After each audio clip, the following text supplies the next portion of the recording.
Sie verbeugen sich vor der Majestät. Eine Monarchie stand am Anfang eines Afrika, das sich aus kolonialer Klammer zu lösen beginnt.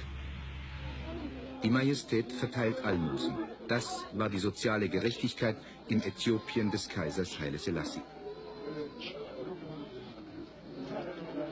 Er gilt als Vorkämpfer der afrikanischen Unabhängigkeit. Er war einer der Väter der Dritten Welt.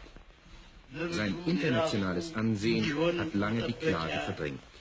Die Klage seines Volkes über den gottähnlichen Potentaten, der über sein eigenes Land hinwegsieht.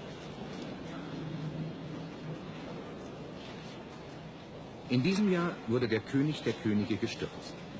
Zuerst nahm man ihm seine Minister, dann seinen Palast, zum Schluss seine Freiheit.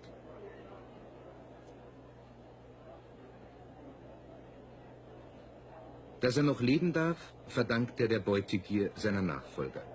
Sie wollen den Negus gegen sein Bankkonto in der Schweiz eintauschen. Ein neues Äthiopien oder nur neue Machthaber?